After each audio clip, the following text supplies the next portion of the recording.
रियासी में हुई हमले में जख्मी अफराद ने अपनी तासुरात बयान किए हैं। मीडिया से बात करते हुए मुतासरीन ने बताया कि वो विष्णु देवी के दर्शन के बाद लौट रहे थे। 4-5 किलोमीटर का फासला तय होने के बाद अचानक बस पर फायरिंग होने लगी। मुतासरीन का कहना था कि बस के खाई में गिरने के बावजूद भी फायरिंग का सिलसिला जारी था। ड्राइवर को भी गोली मार दी गई। इस वाकये में तकरीबन 33 लोग जख्मी बताए गए हैं। हम यूपी से हैं, डिस्ट्रिक्ट बलरामपुर से। हम माता वैष्णो देवी के दर्शन करने के बाद में गए थे शिवखोड़ी दर्शन करने। दर्शन करके जब वापस लौट रहे थे, मुश्किल से 4-5 किलोमीटर गाड़ी आगे आई होगी। फिर एक पहाड़ से जब नीचे उतर रही थी तभी गोली चलने लगी थी। आप ठीक हो बेटा? और गोली चलने के बाद में बस जब नीचे चली गई है, गिर गई बस, उसके बाद में तब भी गोली काफ़ी टाइम चला। तो जो रोड पे जब गाड़ी थी चल रही थी तो सामने से फायरिंग, आपको कुछ फायरिंग हुआ है। ड्राइवर को गोली लग गई थी। पहले तो उन्हीं को लगा, उसके बाद में कई लोग जो कई जो भक्त लोग थे उनको भी लग गया है।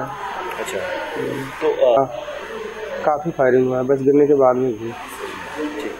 मैं संत कबीर नगर यूपी से आया हूँ और शिवखोड़ी के दर्शन के लिए गया था और दर्शन करके वापस हम लोग आ रहे थे। 2-3 किलोमीटर बस चली होगी, उसके बाद जो है सामने से हमारे फायर होने लगा, से फायर कर रहे हैं और तब से फायर चलता रहा और बस हमारी जो है थोड़ी सी आगे जाकर खाई में पलट गई।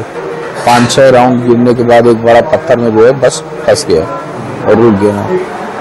और सभी लोग जो है छोटी लोग हैं, उसमें कोई पड़ा था बेसुध, कोई इधर, कोई बाहर, कोई बस में, और सभी लोगों को एकदम जो है चोट लगा हुआ था। और फायर होता रहा तब भी जो है 10-15 मिनट तक और फायर हुआ। और में 4 लोग थे, ये चारों लोग ये कि सुरक्षित हैं। हमारे चोट लगा हुआ है सबको, लेकिन ठीक है।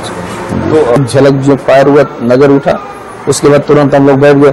लेकिन हमको लगता है कि कम से कम 2-3 लोग रहे होंगे सामने से। जी, पीछे से तो हमें नहीं मालूम था, लेकिन पीछे से मेरा लड़का जो है थोड़ा सा पीछे बैठा हुआ था। तो जब बस टिक गई पर उसने ये पत्थर पे, तो उस दरवाजे से निकला तो वो बता रहा कि पीछे से एक बंदा जो है मार रहा था, वो गोली चला रहा था इसी के कुछ कदम की दूरी पे। तो ये जो निकला तो फिर नीचे जंगल से थोड़ा दूर गया कि कहीं गोली न मारे लोग।